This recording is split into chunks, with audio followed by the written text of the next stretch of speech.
नमस्कार, मी भीमराव खडळे पाटील. आपण बघताय BKP 24 मराठी.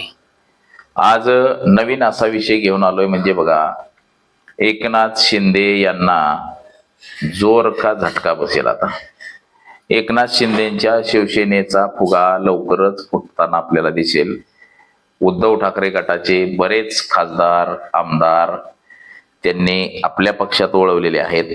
मात्र एकनाथ शिंदेवरती सुद्धा आता संक्रांत येणार आहे अशी परिस्थिती आहे. तर त्याची काय कारण आहेत, कशामुळे ह्या गोष्टी होऊ शकतात, सध्या जी चर्चा सुरू आहे एकनाथ शिंदेबाबत ती खरंच जोर धरेल का चर्चा? बघा, ह्या सगळ्या गोष्टी म्हणजे दिवस उगवला तर तो मावळत सुद्धा असतो. आज राजकारणात एखाद्या माणसाचा जोर असतो, तो काही कालांतराने कमी सुद्धा होत असतो. तो स्वतः सुद्धा निवडून येणं कठीण होत असतं. आणि अशीच परिस्थिती एकनाथरावांची होईल. आणि ते लवकरच, म्हणजे आता त्यांचे सुद्धा दिवस भरलेले आहेत असंच आपल्याला एकंदरीत या सगळ्या गोष्टी पाहिल्यानंतर दिसत आहेत. तर त्याच विषयाची आज आपण चर्चा घेऊन आलो. तर त्यासाठी आपण हा संपूर्ण व्हिडिओ बघा. आपण जर संपूर्ण व्हिडिओ बघितला तर आपल्या लक्षात येईल. आणि आपण जर चॅनलवरती नवीन असाल तर चॅनल सबस्क्राईब करावा ही सर्वांना विनंती. आणि चला चर्चेला सुरुवात करूया.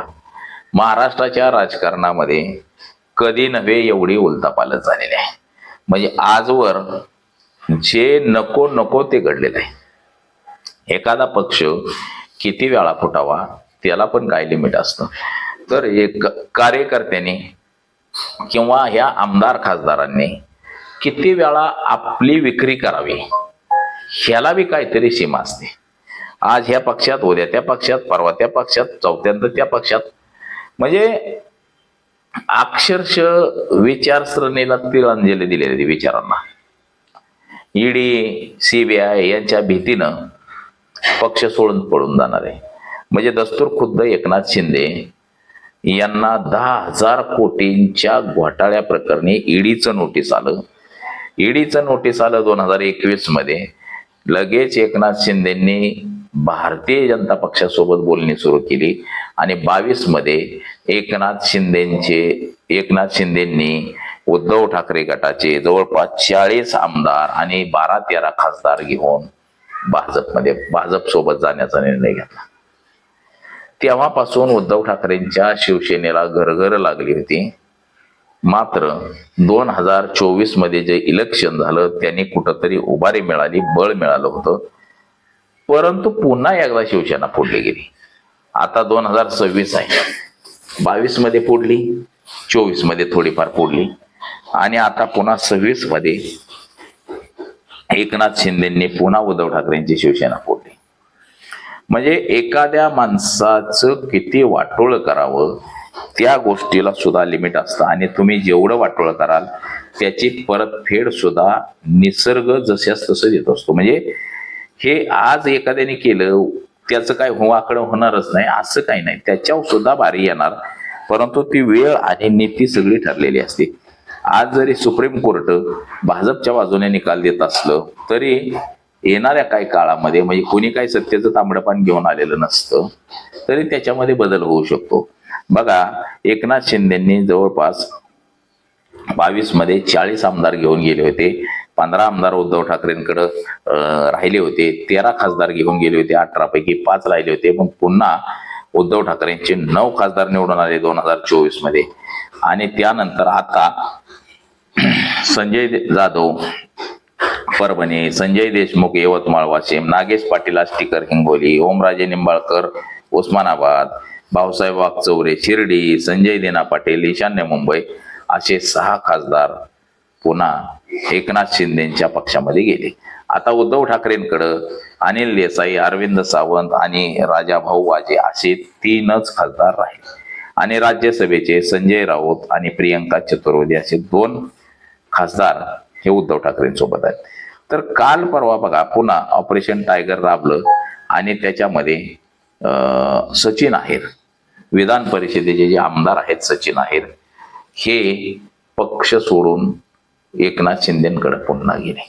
आता त्याचं कारण सुद्धा तसंच आहे की त्यांची जी आमदारकी आहे ती 1.5 वर्षावरती आली.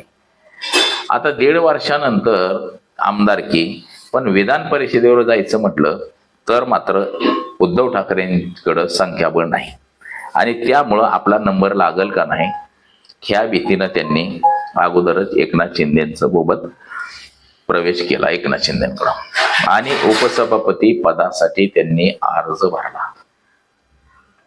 म्हणजे बघा, उद्धव ठाकरेंची शिवसेना अनेक वेळा फोडली गेलेली आहे. आता हे सगळं एकनाथ शिंदेंनी केलं गेलं.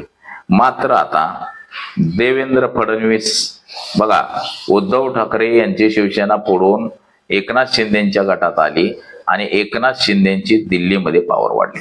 आता आमदार आले त्याच्याशी काय देणं घेणं नाही, पण खासदार महत्वाचा आहे. दिल्लीकरांना खासदार हा खूप महत्वाचा आहे, कारण की दिल्लीतली सत्ता त्यांना टिकवायची. त्याच्यासाठी या देशामध्ये खासदार वाढवण्यासाठी, संख्याबळ वाढवण्यासाठी भाजप प्रयत्न करतं आणि त्याच्यात 6 खासदार फोडून नेले. म्हणजे फार मोठं काम केलं एकनाथ शिंदेनी. मग तो राम मंदिरामध्ये 5,000 कोटींचा जो घोटाळा झाला त्यातले का पैसे यांना 100 कोटी देणं व्हायना, मात्र 6 खासदार फोडणं म्हणजे लय मोठं काम केलं आणि अमित शहा यांनी त्यांना शाबासकी दिली.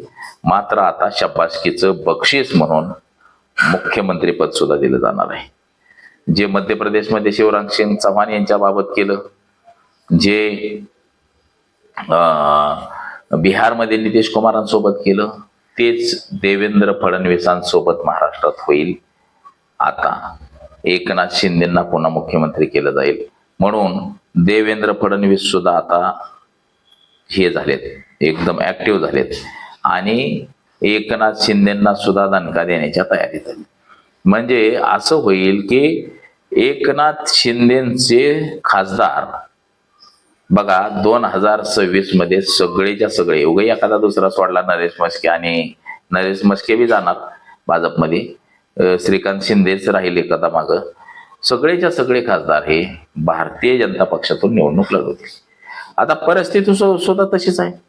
आता जिथं हे 6 खासदार गेलेले त्यांच्याकडं, त्या खासदारांच्या विरोधात भारतीय जनता पक्षाचे उमेदवार उभे होते आणि भारतीय जनता पक्षाकडच्या त्या जागा होत्या. आता भाजपकडल्या जागा होत्या म्हटल्यावरती भाजपच्याच तिथं माणसांना उभं करावं लागणार आहे. भाजप तर जागा सोडणार नाही. मग त्याचा परिणाम असा होईल की ह्या सगळ्यांना भाजपमधून उभा राहावं लागेल तिथं. म्हणजे एकनाथ शिंदेचा सुद्धा फुगा फुटल्याशिवाय राहणार नाही, त्याची ही मूळ कारण आहे. एकनाथ शिंदेंनी पक्षवाढीसाठी जे करायचं नव्हतं तेच केलेलं आहे. एकनाथ शिंदेची भूक ही भागं नाही, भरं नाही, पोट भरं नाही. याला घेतला, त्याला घेतला, त्याला घेतला, अजून किती लोकांना पक्षामध्ये घ्यायचंय. म्हणजे त्या उद्धव ठाकरेंकडे एकही आमदार शिल्लक ठेवायचा नाही, एकही खासदार शिल्लक ठेवायचा नाही का, असं एकंदरीत चाललेलं दिसतंय आपल्याला सगळं.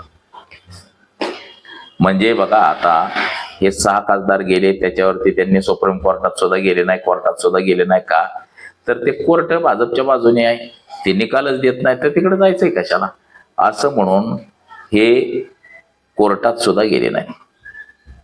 एकनाथ शिंदेचा पक्ष जेवढा झपाट्यानं वाढत गेलाय तेवढाच तो झपाट्यानं तोंडावरती आपटणार आहे आणि याला काय खूप काळ लागणार नाही. थोड्याफार दिवसातच आपल्याला ह्या सगळ्या गोष्टी दिसतील की एकनाथ शिंदेचा पक्ष कसा नेस्तनाबूत भाजप करून टाकतोय, अगदी चिंधड्या कसा करून टाकतोय. उद्धव ठाकरेंनी उभारी तरी घेतली होती त्याच्यातून. उद्धव ठाकरेचे माणसं फुटून गेल्यानंतर सुद्धा तेवढी निवडून आणली होती. मात्र ह्यांच्या तुकडं करून टाकतील भाजप. म्हणजे भारतीय जनता पक्षानं आजपर्यंत ज्यांना सोबत घेतलंय त्यांची अवस्था कुत्र्यासारखी करून टाकलेली आहे. आणि अशीच स्थिती आता एकनाथ शिंदे यांच्यावरती सुद्धा येताना आपल्याला दिसेल. तर बघा, आज एवढंच. माझा सहकारी कॅमेरामन अनिकेत सम, मी भीमराव.